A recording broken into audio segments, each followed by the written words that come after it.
اعوذ باللہ من الشیطان الرجیم، بسم اللہ الرحمن الرحیم۔ شروع خدا کا نام لے کر جو بڑا ہی مہربان نہایت رحم کرنے والا ہے۔ السلام علیکم ورحمۃ اللہ وبرکاتہ۔ تمام سامعین کو ہمارے چینل کی طرف سے خوش آمدید۔ مجھے امید ہے کہ آپ سب لوگ خیریت سے ہوں گے۔ ناظرین، میں آج آپ لوگوں کی خدمت میں جو دعا لے کر حاضر ہوئی ہوں وہ تعزیت کرتے وقت کی دعا ہے۔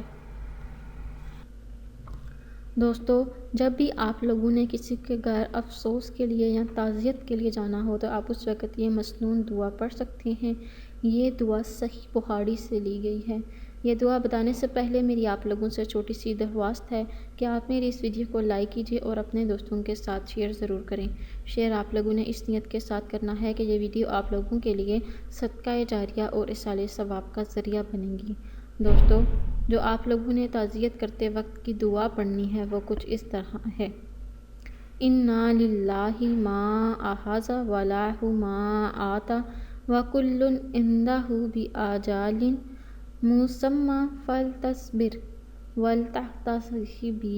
اس کا مطلب ہے، بے شک اللہ تعالیٰ ہی کا ہے جو اس نے لے لیا اور جو کچھ اس نے دیا ہے، اور ہر چیز کی اس کی بارگاہ میں میعاد مقرر ہے، پس چاہیے کہ تو صبر کرے اور ثواب کی امید رکھے۔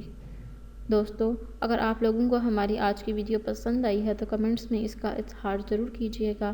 میری اللہ پاک سے خاص دعا ہے کہ وہ آپ سب پر اپنا خاص رحم اور اپنا خاص کرم فرمائیں اور ہم سب کو ہدایت پانے والوں میں شامل فرمائیں، آمین۔ دوستو، اگلی ویڈیو تک مجھے اجازت دیجیے۔ اپنی دعاؤں میں یاد ضرور رکھیے گا۔ اللہ حافظ و ناصر۔